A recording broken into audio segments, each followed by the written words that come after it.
Hello and welcome to another edition of your favourite podcast, Insane in the Membrane. Insane in the Membrane. Greetings, one and all. Hello, everybody. Welcome to Insane in the Membrane again with me, Rich Wilson. I hope you're well. I hope you're doing good. By the time when we recorded this, by the time this goes out, because we record some of these in advance. I don't know how many prime ministers we would have had by then. Probably, I don't know. I mean, you don't need to have one a week. It's getting to the point. I mean, it's getting to the point we're all going to have a go, aren't we? It's like, I don't know. It's just, I think when a party has got no leader, you just got to go, right, well, let's do, I don't know. I don't pretend to know anything about politics, but I know that it's a fucking joke.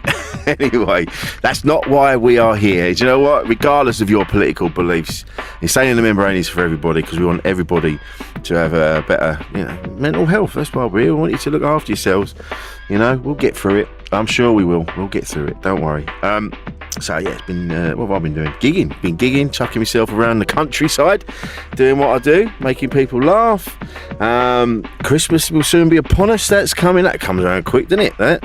So I'm actually looking at Kate and I are getting a real tree. Yeah, so I want to get a real tree, so that's going to be fun. I'm not done that for a while. We have to go. I tell you who's got good decorations though. TK Maxx. Now, listeners will know that frequent listeners will know that I love the Maxx. Love TK Maxx. I've got my head around it now. I know what to do. I know how to go through it quickly. I know, to the uninitiated, you look at those racks, you go, oh, there's too much here. But no. You get to know the decent fabrics and the decent bits and bobs, and you get your Le Creuset stuff in there cheap as well. So, I love the TK Maxx, but their Christmas decorations are banging. So I'm going to be winging my way over to the nearest TK Maxx, get myself some Christmas decorations. That'd be cool. Anyway, I'm wittering. This week's guest is an old friend of mine, Mark Baxter, or Bax as he's known. I met Mark, blimey, getting on, it must be 15 odd years now, and I met him through the singer Darren J. Connett, who's another mate of mine. We'll have Darren on at some point, I'm sure. I need to sort that out actually. And I wanted to get Mark on a couple of years ago. We talked about it, and then obviously the pandemic happened, and it didn't happen. And then I was like, I'm like, I must talk to him. And then Mark's one, like we cover it in the episode. Mark's one of those people that we don't see each other very often, but when we do, we get on like we saw each other yesterday. It's a beautiful thing. He's a top dude, and he's achieved so much.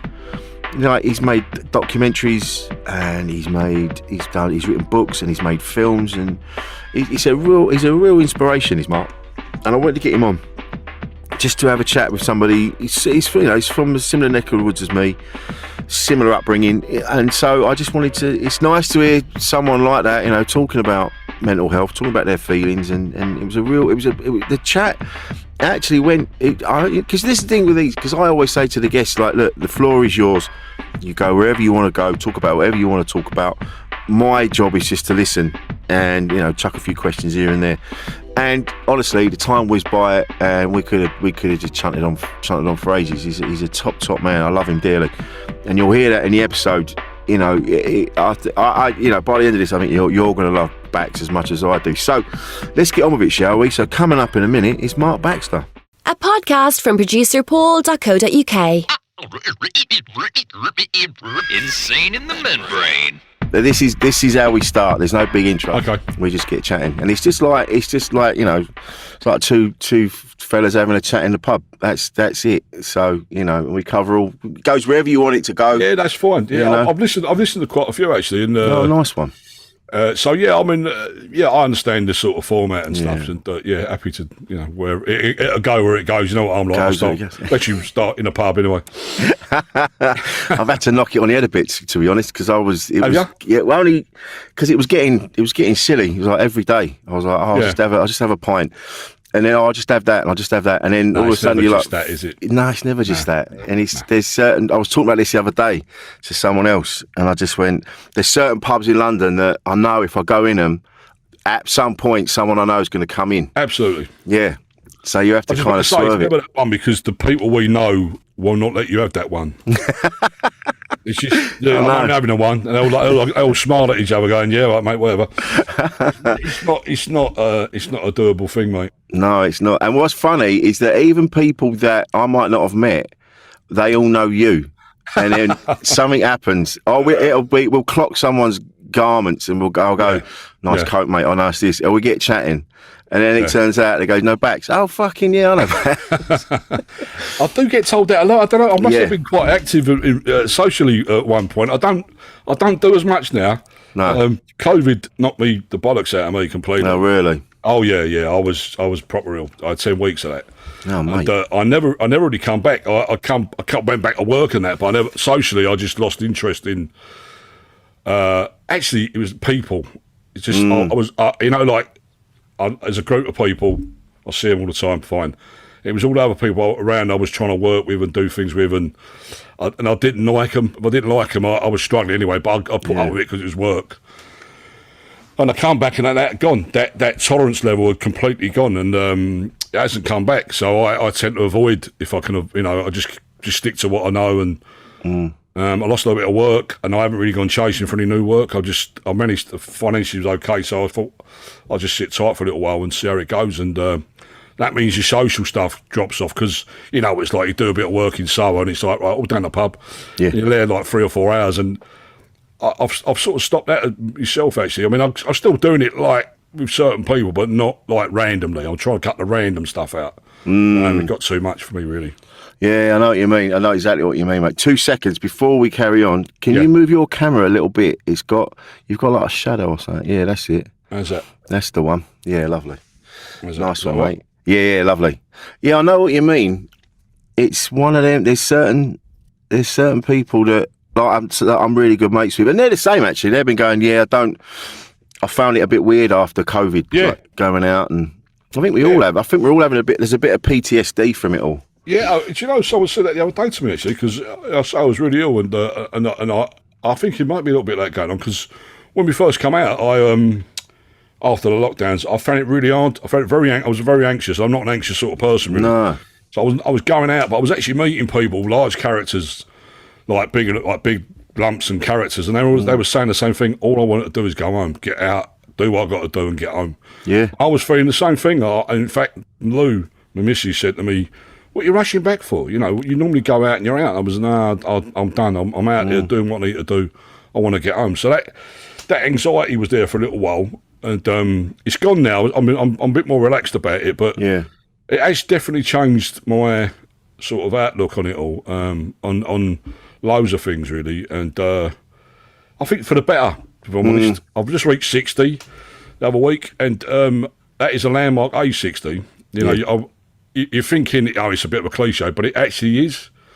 I was very reflective leading up to it. I kept thinking back to people, and my dad died at 65. Oh, I keep thinking, that's only 5 years. Yeah. It seemed 65 seemed quite old. It's not old anymore.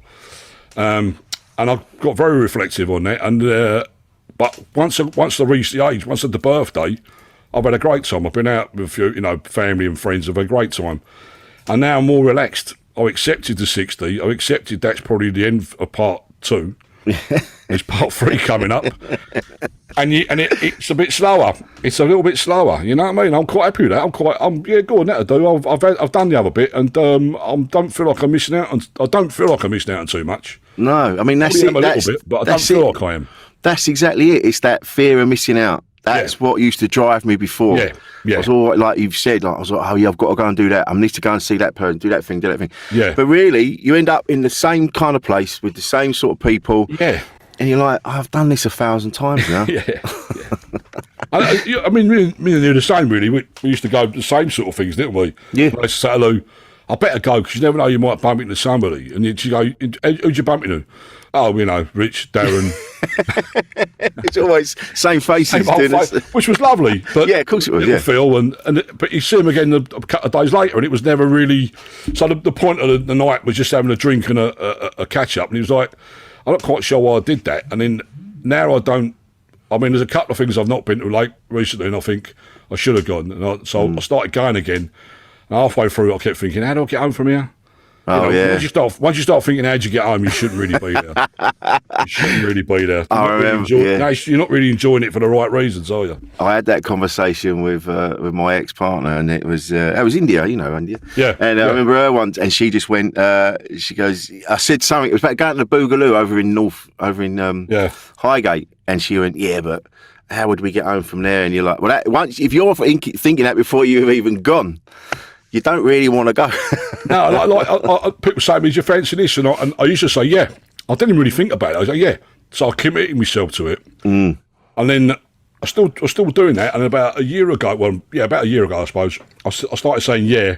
And on the day, I was thinking, I wish I'd said no. I wish I'd said no. I don't want to go now. I don't want to get out of this chair. I don't want to turn this television off.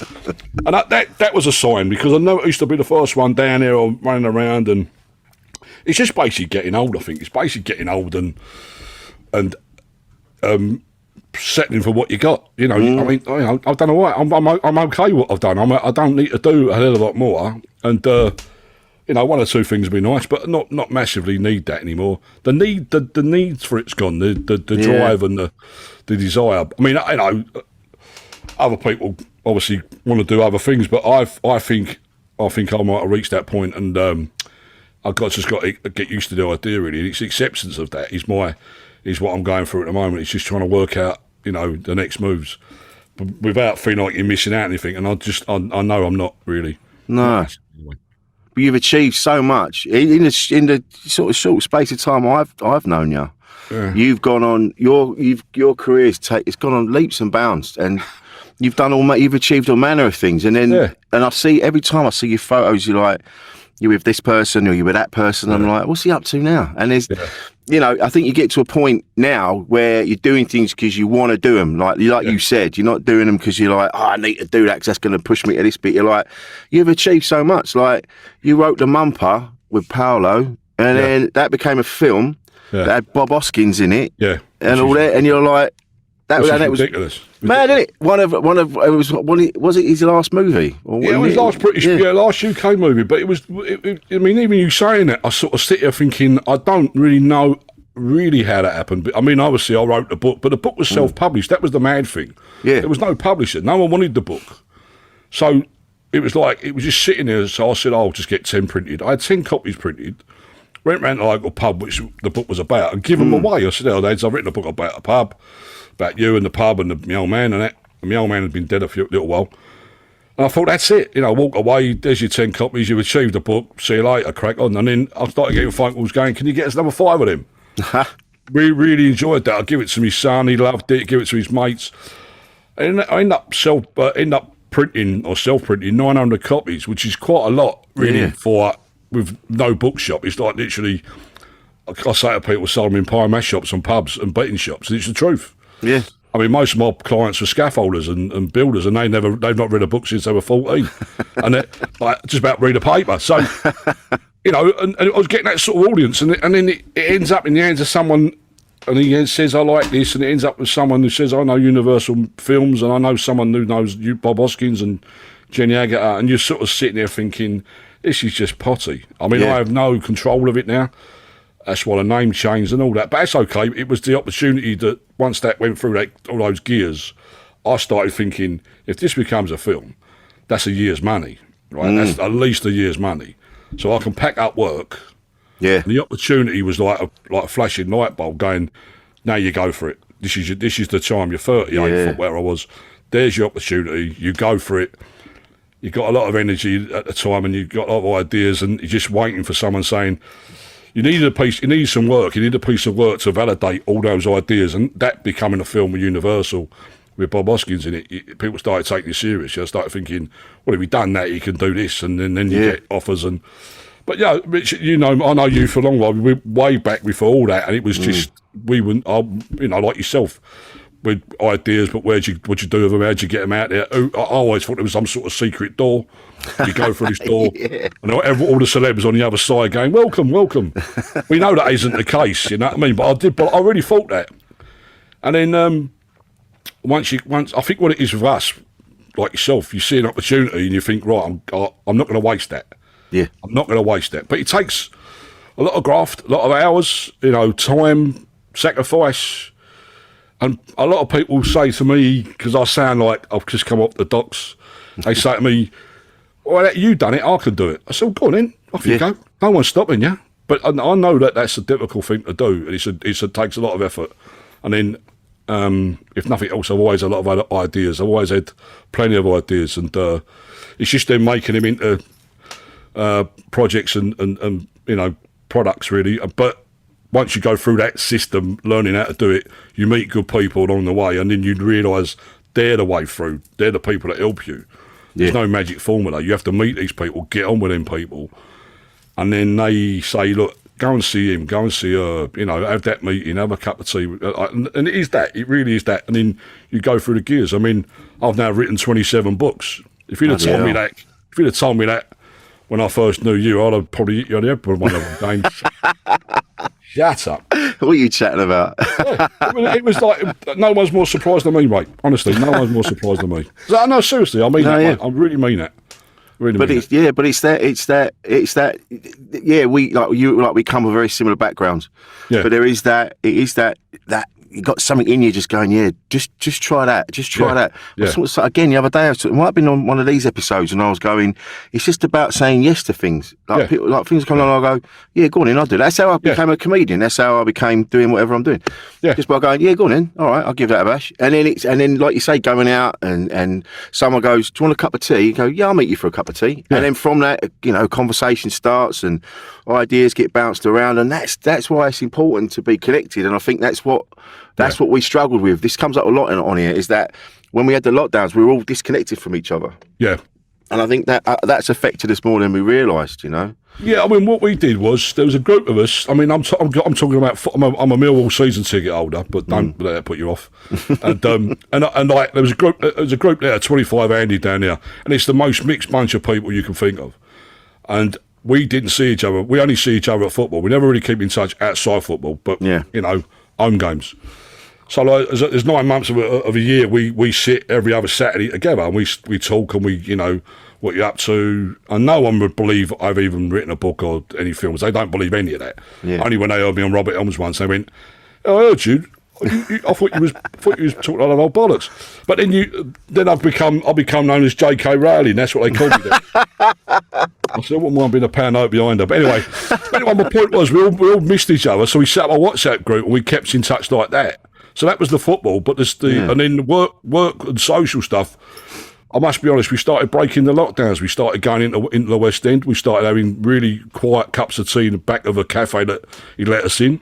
Right. Because we were missing each other on that level of just talking to people face to face. I mean, we all did a million Zooms, and it was okay, and it kept us alive, and we did work like that, and that was put some food on our table. But the social interaction, but not like drinking, not beering it up, just literally speaking to someone face to face, and a lot of people said lots of things at those meetings that I don't think they would have said normally. They would have left it and thought maybe when things got really bad they might have said it, but because they were in that position, they thought I better do it now because I'm not sure when I'm going to see them again. So we were having those conversations. It was quite interesting in a sort of experimental sort of way, but it cemented that group of people because we're now doing that regularly now, where we didn't do it before. In fact, I'm doing one tomorrow. Like, people get a call saying there's 6 people. It's literally a cup of tea for an hour, blah, blah, blah, blah, blah, and then gone. And that could be another 6 weeks. But I think that's what's come out of it, the realisation that there's a certain group of people you want to keep in touch with and find out they're okay and all their people are okay and everything's going okay with them. If it's not, let us know. Tell us. But that's it. That's the thing. There's this thing that's saying like people of our age, our generation, the generation before, and all that, didn't really talk about what they were going through. But they did. But they did in a certain way. They might not have gone into greater detail, but you'd have known if something was up. Like meeting up in the cafe, having a cup of tea. You'd know if one of your mates was struggling a little bit, or like what was nice about the Mumper was the story about all the generations meeting in that same pub. And I imagine, and that's how men of a certain generation would talk about their feelings. But it was definitely pub culture. There was no.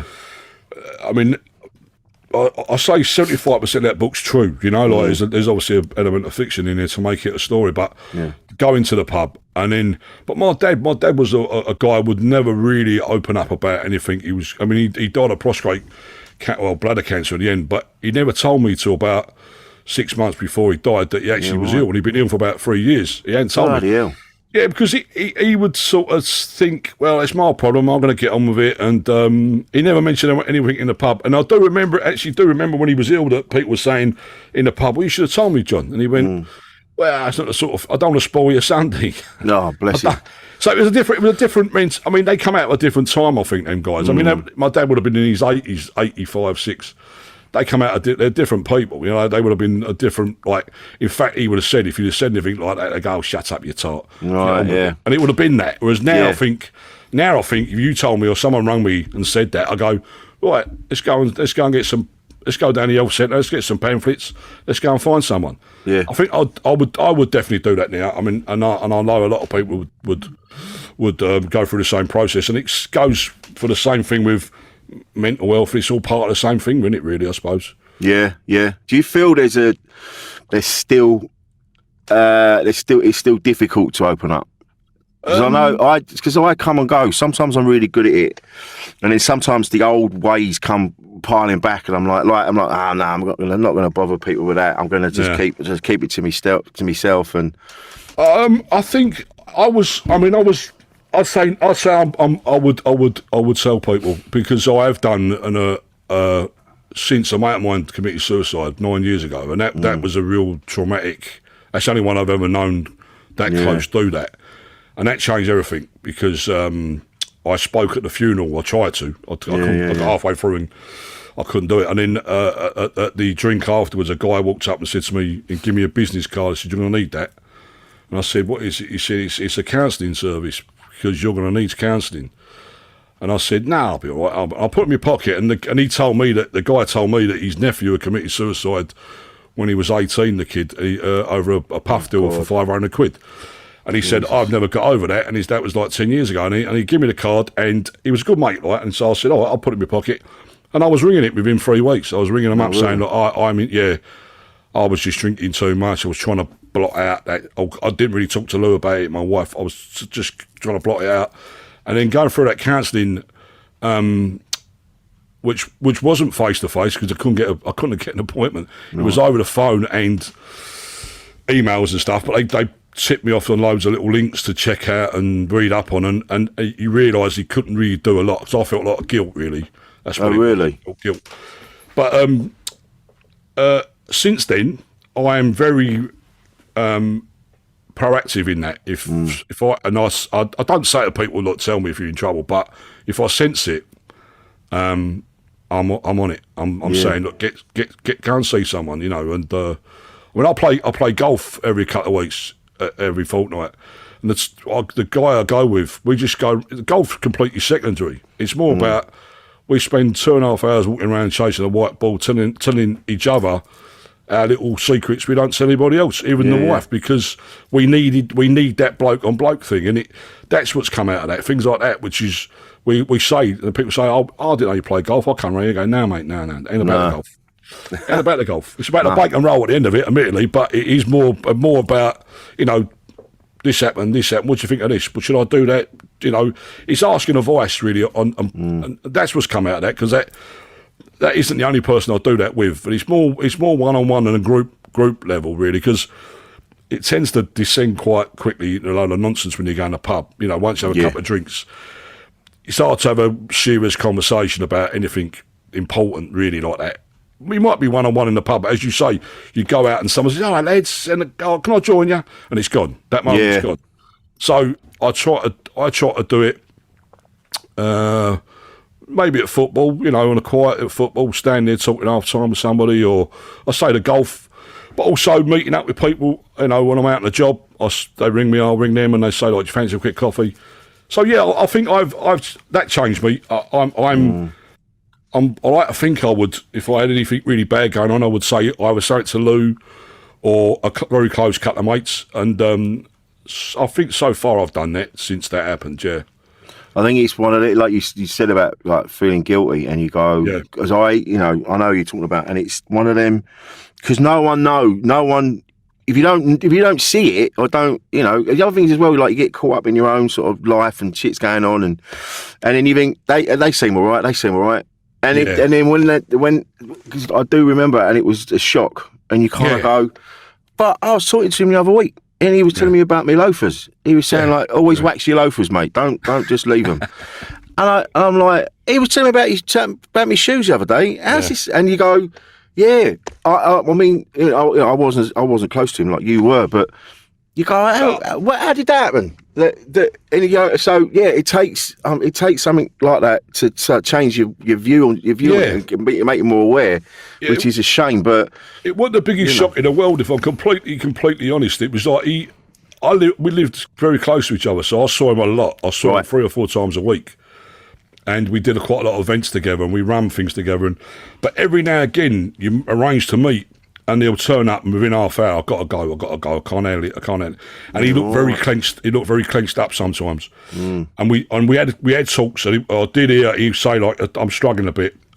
I thought it was work. He was a very busy man, as you remember. He was very, very busy. I mean, ridiculously busy. I mean, to the point. That's something else I learned. Don't overdo that either, because that don't do you no favours. And I was busy. I thought I was busy, but this guy was ridiculous. And when it happened, I was shocked that it happened, but I wasn't. When I started thinking, I thought, he was under a lot of. He put himself under a lot of pressure that he probably should have shared. Yeah. And that's the guilt I felt, because I thought I was quite close. I thought he would have rung me. I thought he would have said, "Let's do it," but he didn't, and he took the other way out. And I'd say it's gospel truth. He's 10 years next year, and I think his name comes up every week. Yeah, right. Not for just me. There's a group of people that knew him. He knew quite a lot of people, and they'll say his name will come up at least once a week, and no one's really got an handle on it, and that will affect everybody right through to the end, I think. And then it's a tragedy when you read these statistics that how many young men committing suicide. I know. It's the biggest killer. I find that really upsetting, actually, because it's what is going on? Where's the pressure coming from? I think social media's got a lot to do with it. I really do. Yeah. I spend a lot of time on there working and that, and I see stuff and I think this is just wrong. I feel that quite strongly, but it's the life, it's the world we're in now, isn't it? We're in that world. We're all stuck in it. We're all doing it, and we're all telling people how great we are and what we're up to, and other people looking at thinking, that ain't me, I ain't doing that. Why am I doing that? Where's my invite? Why ain't I got a shout on that? And that is what, that's that fear of missing out stuff. I think that's where it comes from. Exactly, yes. Because you see a photograph thinking, well, hang on, and I'm guilty as anyone. I'll put stuff up, they go, how'd you do that? You go, well, look, I know it's a bit blaggy, but, look, I'm doing that. I'm gonna tell people. But you do feel a bit upwards thinking, perhaps I should have done that, really. But you're all caught up in this wave of how great are we, other poor fellas or maybe women are sort of thinking, I've got a terrible life compared with that, and you haven't really, because it's all smoke and mirrors, as you know. Yes, most of it's other old cobblers, but it looks good. It looks good on a screen. It looks great, on a phone, But I know it's a difficult one. But I think, as I said earlier, getting to this age now, I've got an handle on it. I think. Well, I hope I have. I feel like, look, if you're having a better life than me, good luck to you. Yeah. I'm not going to compete with you. I used to compete. I used to be quite competitive and want to do this and want to do that. Now I've learned actually to let go. Like I'm not chasing work, and work will find you. It will find. It has found me, and I've gone. Look, I'm not. And people keep saying, I thought you were retiring.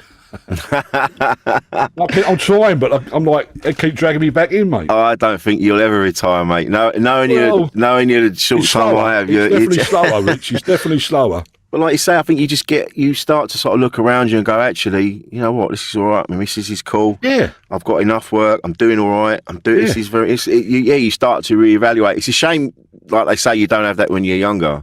Yeah. But then I suppose if you had that when you were younger, you wouldn't achieve as much, I suppose. Never listened, did you? Never listened when you were younger. I just drawn a pension from when I was in the print, right? And I took that out when I was 21. When I was 21, the old boys I worked with, who were probably my age now, were saying to me, get that pension under your belt. I'm going, I don't want a fucking pension. I don't want nothing. And now I put my hands together thinking, thank God they took me into it, because it's money that you would have just binned at that age. All I wanted to do was go out and enjoy myself. It wasn't thinking about, I'm never going to reach that age. That age is old people's age. But, with a blink of an eye, you go through a door and you're 60, you know what I mean? It's just that quick. And, youth is wasted on the young, as they say. It's that one, isn't it?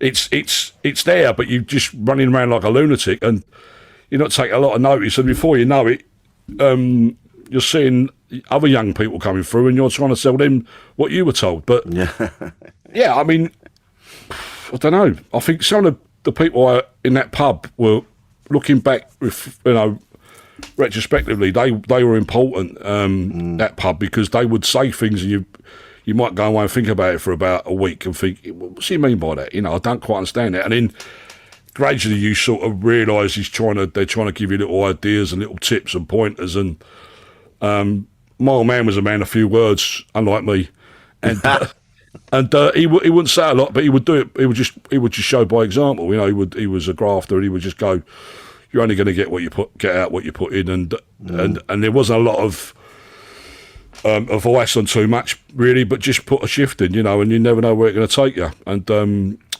that's really where you end up, thank God for that, really.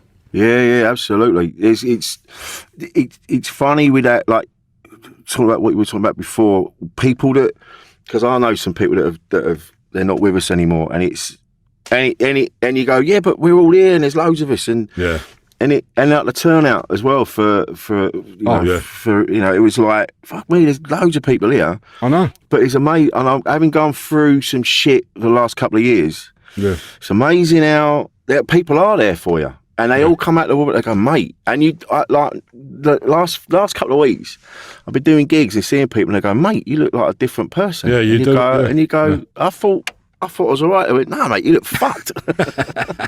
And it's only because all my mates kind of gathered around and went, right, listen, we know you've been going through some shit, right, but don't worry about it. Like, again, let's have a cup of tea. Let's go for a walk up the park. Let's go and meet up. And my mate Johnny Harris, the actor, says you need people who put the kettle on. Yeah, that's a lovely phrase. That just need someone. Hang on, stay there. Put the kettle on. You need them people that slow it down, stop it, take half hour out a day. Let's have a catch up. I mean, I did that film Jawbone with Johnny, with a boxing drama, but it really was more about addictions more than anything else. Really, boxing was like the beast, but they were like the underscore, wasn't it? It's about a family, really. The boxing community was like a family to this fella in the film, and underneath that was his demons. But the only place he felt safe was in the boxing gym. Yeah. Well, the fellow we were talking about earlier who committed suicide would have been absolutely perfect for that.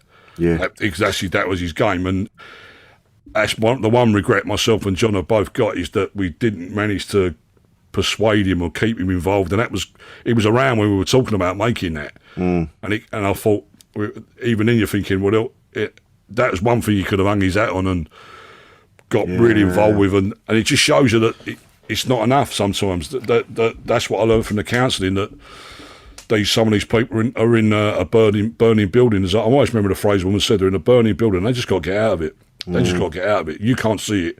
You can't see what they're going through, but they've got to get out of that. And the only way out of it is doing what they've got to do. And you're thinking, well, if I tell him I'm doing this, or invite him to that, or bring him to this, or that'll change his mind. But I don't know. It's a very deep subject and tough. I think it's on an individual basis.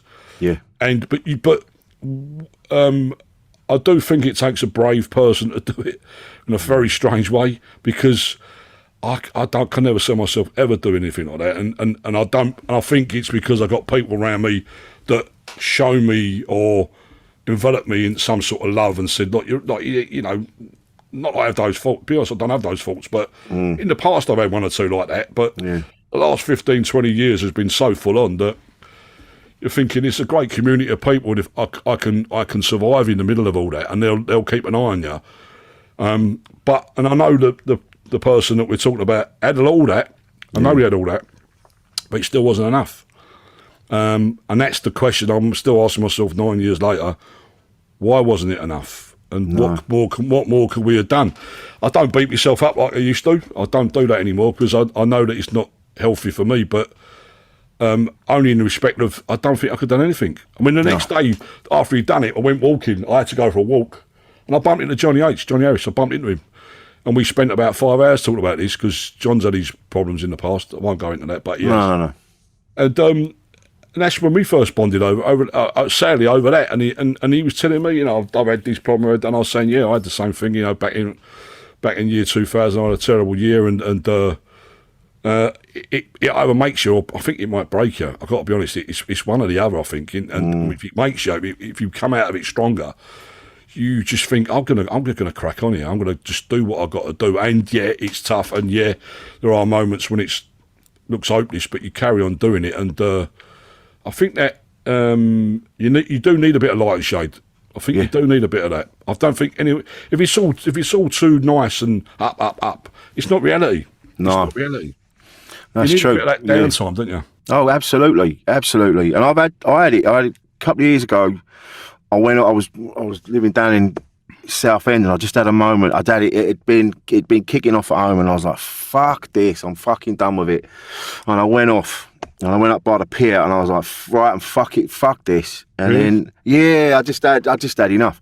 But then I just sat in the car, and I was on the beach under the pier, and I'm walking up, and I'm like, "I'm fucking done. I'm done." And I just started to think about my boys. Yeah. And I was thinking about other stuff, and I just started to cry, and I was like, "Fucking hell, I'm not going to do this. I'm just desperate for the shit to stop." Yeah. But so I had that, but then I can't imagine what it must be like to get to that point where you go, "There's nothing stopping me." No. And that's like you say, there's nothing you can do about that. No. If someone's at that point, I don't really know what you can say. I don't think so. I mean, that's the question that everyone who knew him well was asking, and that's what they say to me, and I asked them as well, saying, "What else could you do? What else? What else apart from physically grabbing hold of him?" Yeah. And saying, "Where you going? What are you doing?" But you don't want to do that. You want to, you don't feel like that's the place. But like I say, in the year 2000, I lost my job. Lou lost a baby, and my dad died. Mate. Right, in the space of about 6 months. And you know me quite well, and I was on my knees. I give up. I wasn't suicidal, but I give up. I give up on everything. I thought, I'm not going out anymore. I'm not doing anything. That'll do me. I was done.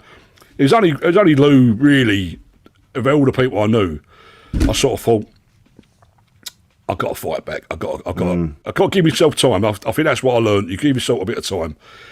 Nothing hasty, nothing rash. Give yourself a bit of time. Yeah. But that baby was something we really, really wanted, and that topped it off. But then we told me dad really early, because my dad was dying of cancer. We knew there was no hope, so we told him Lou was pregnant. Right. Because I've got to tell him, because he's going to be gone before the baby arrives. Yeah. And I said to him, "Don't tell anybody, because it's too early." But I'm telling you, of course, his eyes are kite and morphine, and everyone who come in, he told everybody. He told everybody in the family. Yeah. Marky boy's having a baby. He was so happy, right? Oh, and then, of course, he dies, and then everyone, the family I don't see a lot of, started ringing me going, "Congratulations, and let us know when it's." I was like, "Actually, Lou's lost it." And it was that double wallop, like. And I was out of work as well. Lost the job. Pretty much on New Year's Eve, 1999. It's like one of them. That year you're thinking, "Fuck, And I got the end of it, and I said to Lou, "I will shit or bust now. I'm going to come back, attack like crazy." That's where the idea for the book come from. Only in the respect I thought of it as a love letter to me dad. Yeah, right. I thought it's gone. Right, let's pour all that. It's cathartic, really. Yeah. Pour all that anger, love, whatever it is, into a book about a group of men, really, that they're pretty much all died by that stage. I read it a few years after, when the book's set. Just to sort of say thank you, really. Thank you for, at one stage in your life, being there, listening to my bollocks over a vodka and coke, and pointing me in some sort of direction where I kept going. And then through doing that, and Paolo played a massive part in that, because that's what he did. I hadn't written anything by that stage. I've never done any writing at all. Yeah, right. And he said, this, that, the other, and he helped me through that process massively. But but I will say I was the seller. I was the one that was driving that to be, because most people would have give up after 10 books and gone, well, that's that done. I'm thinking, no, I'm going to keep going and go. Not expecting it to go anywhere where it went. I wasn't expecting that, don't get me wrong, but I thought I'm going to make enough people read this to see what that life was like and what that love felt like for these people. But it just took off in another direction. I think that's why it became a film, because it was a book about groups of blokes, as you said earlier, all different age groups, which is quite unusual. You know, most pub groups are one age, really. You know, like your mates are your mates and your old man's another little over there. But we were a strange little table of people, but it was, you know, piss take central. You would get ripped to pieces. I mean, to pieces. If you come out alive of that, you've done well. But that goes back. That's what it used to be. I talked about this again on another episode. If they're taking the piss, it's because they love you. Oh, it's an art. It's an art form. It's an art form. It's an absolute art. And what they used to do, the guys that did that were so dry, you didn't know if they were serious or joking. You had no clue. They had faces like stone. They were Buster Keaton, mate. They would come out with the most outrageous statement. You look at them thinking, is he joking? Yeah. You know, they were making you, you know, keeping you on your toes like you wouldn't believe. And and in a way, it was like an education. It was more like school than school. You know, you come out of there thinking, I now feel ready for the world here, because I've been slaughtered and, you know, everything you can think of, but it's done with a smile at the end of it. You look over and thinking, this guy's just done me, and he just smile at you. He just laugh at you. You think, you know, listen, you're kippered, you're done. And they just laugh at you. They just laugh at you. Yeah, but you know, it's an art form, mate. It's an absolute art, and I like to think I'm trying to keep that going as much as possible. I've been there. Well, I was thinking earlier. Do you remember when we first met? Well, I met you. Was it at Darren's gig? Well, no, it was. I remember it as he was saying to me, "Come up the morning. We're trying out drummers."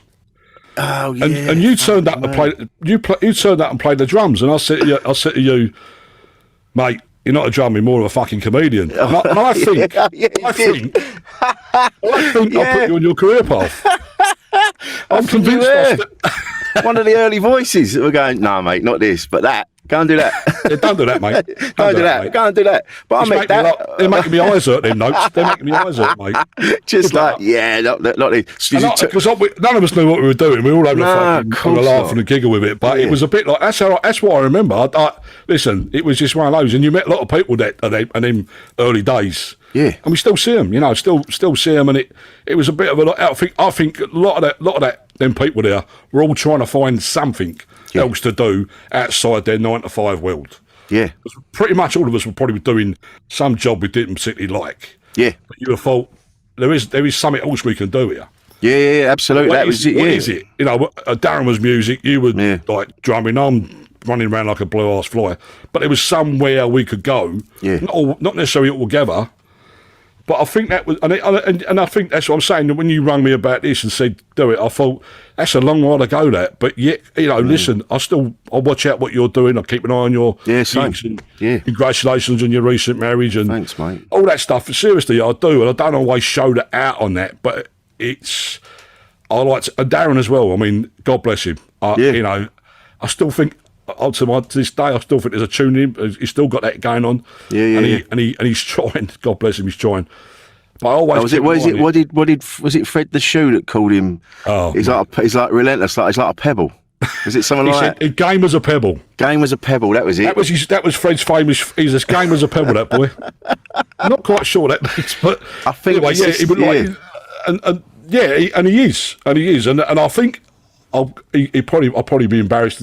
He'd be embarrassed hearing this, but I think he thinks that I don't really give a fuck about what he's doing, but I really do. But I just can't. I couldn't do no more. I couldn't do any more. I tried every angle known to man, and then I thought I've got to go and do what I've got to do now. I mean, I'm put a couple of 3 years into this, and of course, I've got to go. But I saw him the other week a bit of dinner, and we get on great. I mean, I still keep an eye on him, and you know, and I wouldn't dare to advise or say anything anymore. It's his life and all that.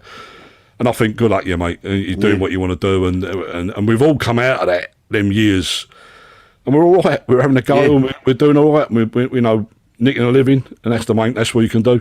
Well, I think that's it. I think again, I've had these conversations where there's certain people that that if I was to go, do you want a coffee? They go, yeah. It doesn't matter how long I haven't seen them for. Yeah. Like, Smiley and people like that. And you're like, and it just because it's just, there's an understanding on a level. It's like you're not like not talking to each other because you don't want to. You're just busy and you're doing stuff. And I think because that's what I said earlier about the social media thing. I think what that is, it's instant. Everyone can see what everyone's doing. It's instant.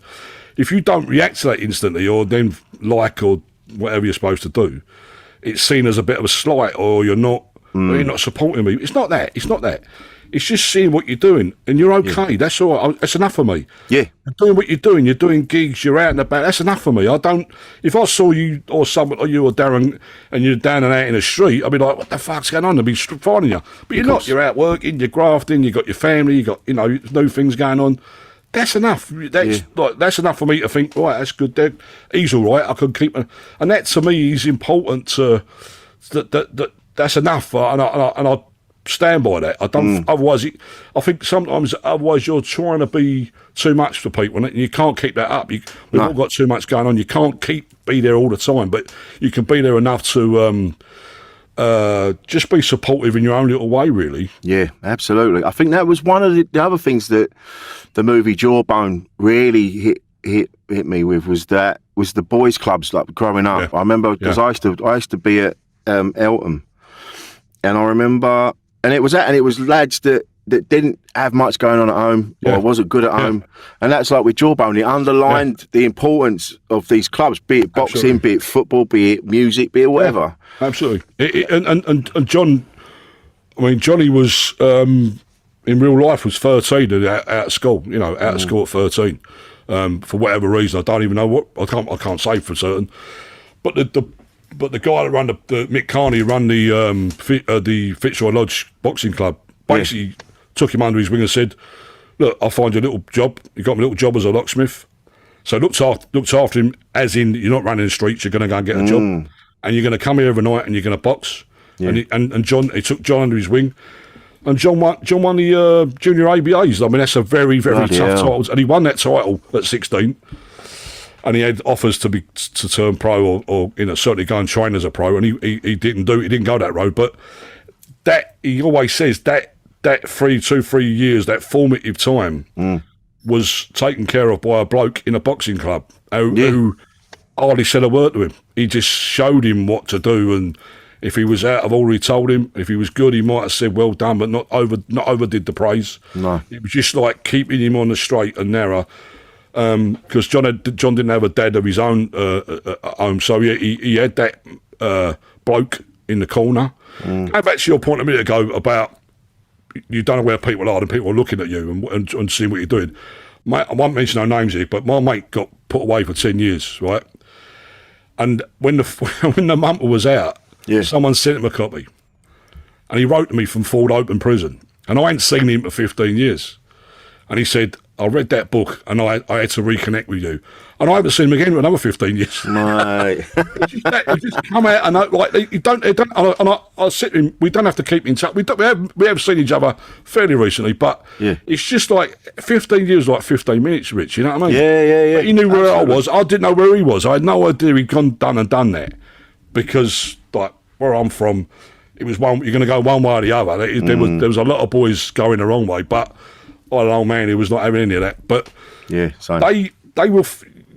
found me and I found him, and you're okay, you're all right when you get out. He went, yeah, I'm done with that. I'm not getting him. And he hasn't. He's been good as gold.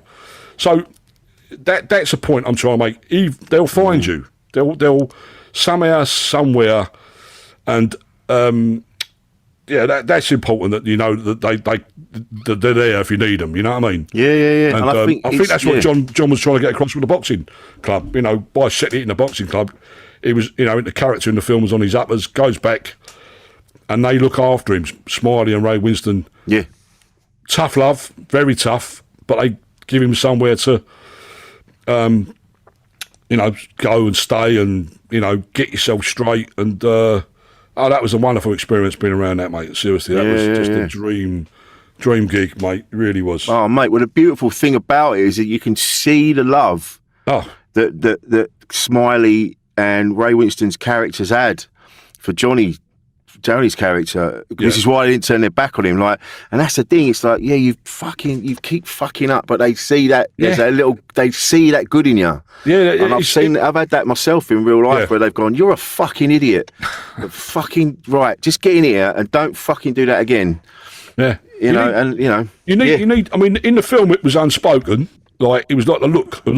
Ray Winston would look at John and go, and you know that he's going, right, like you just said, oh, for fuck's sake, he's back again, he's a nightmare, but I can't let him go. But he wouldn't say that to him. He just, coming in, it's, But I think what you're saying there is right, yin and yang. You need both sides. You need people who will get you and go, for fuck's sake, what are you doing? And you listen to them people. Yeah. And other people are just watching you. And if you really, really fuck up, then they step in. But they don't do it till it's getting really bad. Yeah. Because they think there's other people who are around him closer than I am, and let him take a little bit of that. And the trouble is, one or two, unfortunately, as we know, slip through, and that's the problem. That's the end game. That becomes end of an era stuff, and it's like, fuck. Yeah. And that's the thing that really, that's what troubles me with it. But thankfully, it's not a regular occurrence. It's just it's happened, and we've all got to make the best of it, I suppose. It's just got to keep going, haven't you? Really, and I think that's what we are. I think that's what you are. I am, and other people we know, survivors, if you like, and just keeping it straight as possible, doing your very best. Not being a J. Arthur, and just do what you got to do, I think that's it. I mean, it's that's why it's easy to go, oh, this is too much effort. But it's the fact that doing this podcast, just talking to you, just you doing what you've been doing, other people that I know and we know that are doing what they're doing in their own little way, it's important. And it just having, like, some of the messages I get from this podcast, you don't realise that people go, or I saw there was people at gigs and they go, mate, I met you 10 years ago, and you said blah blah blah, and I'm like, did I? And they go, yeah, and they go, but from that I went and did this other thing, and I'm like, oh fuck. So just by talking to people and being open, and you never know who you're going to influence, what changes you're making, and other people as well. They've done it to me, and I've gone, when I saw you at blah blah. And they're like, I don't remember that, mate. And I'm like, but that moment changed. It put me on a different path. Yeah, and absolutely. Absolutely. I mean, I think that's the same thing to me in some ways, but I've got the same thing with other people, where people I admire or say something and do something and think, right, that's how you do that. Yeah. That's how to do it properly. And I'll look at that and think, right, that influences me. And then by me doing it, it influences someone else. Exactly. I mean, there's a young man, I won't mention names, but a young man who does a blog, who's become a sort of friend through that. He's a lot younger than me. I think he's in 30 yet, and he was having a bad time. I saw online, basically moaning that people were not ringing him up and getting him out for a beer and what have I done, and you could say, a bit needy that, and come on, son, liven yourself up. But he's not like that. He isn't. He was. I've never seen him like that. So I sent him a private message and said, that's what I'm saying about keeping an eye on it, and then step in when you're thinking, what the fuck's going on here? And I said, what's going on? He went, fucking, I can't get nothing working. The blog's not really taking off, and I'm feeling a bit left out of this. And I said, listen, it ain't all fucking, as I always say, no one gets a coconut every time, mate. You know what I mean? It don't work every time. Sometimes it's going to be a duffin. You just got to take it on the chin and then come back and don't do it that way again and try another angle. And I felt like my dad talked to me. I felt like an old man, something. Yeah. And then this week, 3 weeks later, he's just messaging me saying, cheers for that, Baxter. Said I was making a bit of a practice. I said, no, you weren't. You were just being a bit honest.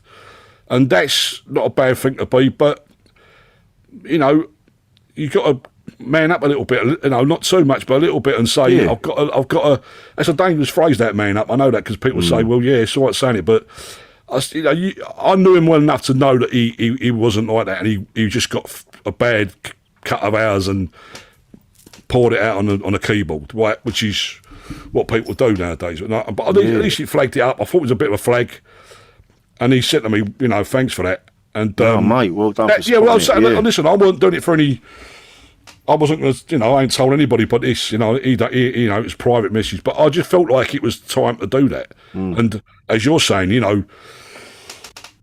every now and again you just feel like I've got to either say something to him or they got to say something to me. I need some help here. I need someone to say, am I doing this right? I mean, Lou, my missus is my sounding board. I always say to Lou, before I do this email or ring this bloke up, what do you reckon of this? And I always have a bit of a sounding board because I like to make sure that I'm not going to make a massive clunker here. And it's nice to have that person who's not necessarily in the industry, who hasn't got a lot of interest in the industry, really, to be totally honest, but just as a person-to-person thing, it's a right way of doing it and being respectful and saying the right things, and that goes a long way, that, leading by example thing, isn't it? It's just doing it right, and it's just, it's a continual learning thing, isn't it? Every day, it's just, and people and minds, and it's all, every day's another way of getting through that day without making a complete prat of yourself, really. Sometimes. And keeping an eye on people, Oh God, yeah. And I think keeping in mind as well, like you already said about social media and other things, there's that tendency to think that everyone else is smashing it and you're not, and it's been really interesting. It's interesting to know that people that are seen as hugely successful, they've even had their moments. Like Suggs had his moments, and Weller's had his moments. Absolutely, mate. And you go, yeah, but these people they've been pushing themselves on, but they've had their time when they've gone, what the fuck? Yeah, what am I going to do now? I'm frightened to say names, but I won't say names. But I was at I did a thing with a really big filming thing for us, a music-based filming thing we did. And the lead man, fucking he's an icon. Yeah. He sat next to me on the sofa and said, I've been up since 3 o'clock, fucking worried sick about this today. I looked at him, I thought, fucking hell. I didn't think he'd worry about anything. Yeah. The things that they've achieved, you're thinking, you have no worries at all. But he said that to me. I said, I fucking couldn't sleep. I've been up all night thinking this ain't going to work. And that was years ago, and I haven't forgotten that, and thought, fucking hell, they're human, aren't they? Yeah, everyone is. And I think I think that's what that was one of the things I took from the lockdowns, is that everybody got affected the same. Everyone. It was all, all right, they were doing Zoom, and maybe their houses are a bit bigger than yours or whatever, but at the same, they're still locked indoors, they're still having to get Deliveroo or whatever it is they're doing. It was a real leveller. It was a real leveller. It really was. And that, again, and someone said the other day, it's a reset button. It's a reset button. Yeah. It's what you do with it, what you personally do with it. That's what I'm going through. It's what you personally do with it. Whereas I wasn't thinking before that I got ill. I wasn't thinking. Before it was lockdown, I was out 3 nights a week, up early in the morning. Yeah. I was on the piss. I was eating bad. I was running around like a lunatic. And then I got really ill. I got locked down for a while, obviously, we all did. Then I got ill. And I come out there and I thought, I burnt out. I was gone. I was done. That's why I got so ill. I was so tired and not in great shape. I got really ill with it, and I thought, I can't be doing this. This is fucking madness. For what? Who am I trying to impress? Some bloke on fucking Facebook. You know what I mean? What is the point of this? I give myself a proper check-up and thinking, yeah, you've been going down the wrong path like everybody else. You're running around like a fucking lunatic, and for no real reason apart from you can and you know people and it's great, but what is it achieving for yourself and in your career? And if you can't actually, well, basically, if you're fucking dead at 60, what's the point? So I come out thinking I ain't doing it no more, and it's a struggle because we're all we're quite social animals, me and you, aren't we? We like a bit of that, but I've thankfully reached a stage where I don't feel like I need to do it, which is, I keep saying that, and Facebook keeps coming back saying, oh, look at you missed out on. We was all out last night in the pub, look, it's 15 of us, look. You're thinking, fuck it, I had a good old laugh at that. But then next day you're thinking, at least I ain't waking up with the hangover, you know what I mean? I'm feeling rough. So you take the positives out of it, thinking... And you'll probably go to the next one. You'll go to the next one. Well, listen, I'll top it. I'll have 85 people tomorrow. You know what I mean? That's where the competitive thing comes in. Oh, you think that's a drink, do you? Hang on, have a bit of this one, Anyway. But But here's that: it's knowing that you don't have to be at every gathering all the time, because then, and the other side of it is when I do see people, it's nice. We've got loads to talk about. Yeah. It's a nice. It's going. I ain't seen you in fucking ages. You know, like when you end up in the Blue Post on Berwick Street. And that's the one, that's the deadly one for me. Black hole, that place.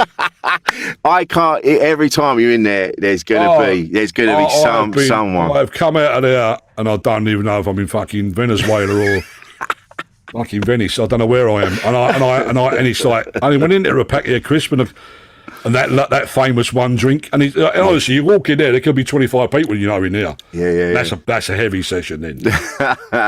Don't be sat in a corner over the back and you go, you have to have the next day in your diary blanked out thinking, before you go anywhere near that place, because you ain't going to be able to do a lot if you get caught in the wrong company. And also, it's a fucking arm and a leg to buy around the drinks. Like, you end up 50 quid, you're thinking, I mean, listen, they're funny people. That's the thing. You can tolerate it to a point, but I mean, there's certain places, and I do get a bit stick about that because, where are you? Like text message saying, "Fucking as far away from you as possible." That's where I am. But I'm one of them, and the thing is with me, I haven't got a lot of money, and when I only have to have a couple of drinks, and then I'll get these. I need that one. No, that is, the worst thing you can be in life is someone who don't stand their corner. In my corner, that was. That was the worst thing in the world you could ever be that. In fact, you had to be the first. You was fighting to be the first one to get the drinks. You were fighting. So I mean, you were brought up that way, and that you do feel like when it goes a bit quiet and no one's jumping up to get the drinks and you're thinking, I better do this because this is getting embarrassing. And I feel that, feel that pressure. But no, it's nice to know that people want you to go out and be part of that. But you got to do things for yourself after a certain age, I think, because. Just trying to keep them happy and having a great time's good, but I've got to pick, as Lou calls it, pick the battles. You know what I mean? You've got to pick and choose when you can do that.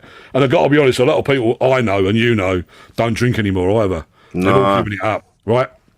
For one reason or another. So it will be a cup of coffee. It's quite, in a way, it's quite refreshing. I like a drink, but if you're in a company and you're the only one drinking. Yeah, you become the leper. It's weird. It's a weird thing. I tell you what, you're sitting there getting pissed, and they're not. No, I'll tell you what's nice as well. I remember being in Bar Italia, and I was sat in there with a mate, and it was one of them afternoons. The afternoon was just crashing along. We're drinking coffee, having a nice time, and I got up. And I went, I'll have another couple of coffees, please. And he went, you've had 4. He goes, no, that's the first time I've been cut off from coffee. It was, what's his name? I can't remember his name. Luca. Yeah, it was him. The king of sour. I call him the king of sour, that man. It was him. He went. He's a funny. He likes to drink. I'll tell you, I've been out with him a few times. He likes a sherbet, Guinness. Fucking hell. Oh no, I've been out with a Christmas drink and he was drinking the place dry. Jesus. And it was having very little effect on him. He's a dangerous man. Very dangerous. And he was up next day, he's opening the bar up at 6 the next morning. He was there, he's like, I mean, I'll have been hanging for days. He was like, he's a dangerous man. Some people are like that, they're like Lemmy from Motorhead. They're just, it's almost what keeps them going. Yeah, I've reached the stage where I can't do that no more, and I'm quite happy to admit that. But we do occasionally fall off that wagon, and a good time is had. I've got to say, a good time is had. But you've got to be a bit ration a bit more with that now. And I tell you what, Mark, I'm glad we did this. I've been meaning to do this since we spoke a couple of years ago, and then obviously shit happened, and then there was a pandemic got in the way, didn't it, and whatever. But listen, it's nice to be asked, because I remember when you asked me the first time, I thought, that's a great thing to do, and.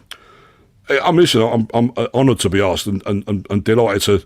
Well, do you know what? It's nice to see you, basically. Yeah, you too, mate. I'm not blowing smoke anywhere. It's just a fact, because we don't see each other very often, but we do. We know we're out there. That's the main thing, and that's enough for me. And it's great to do it, mate. And I think you're doing a fantastic thing here. And thanks, mate. I really appreciate having me on here talking old nonsense for half hour.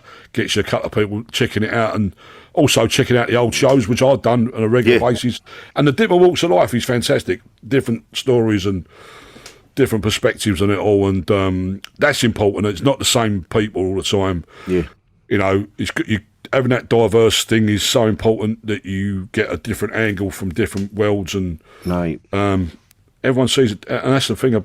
That's why human nature is so fascinating. Everyone sees it differently. It's a lovely thing, but it's also a dangerous thing, you know. But it's great. No, it's great, mate. And I can't thank you enough for taking the time to come on, because that's the thing. There'll be people listening that will listen to someone like you and go, and then they won't feel so bad about these things, you know. And that's what we're trying to achieve. I hope so. I mean, I have had that said. Had that said because I've done a few things that like people don't expect me to do. I don't know what they pigeonhole me in here, so I've got my own ideas on that, but they seem to think I'm going to be one thing, like very one-dimensional. I've spent my entire life confusing people, which I quite enjoy.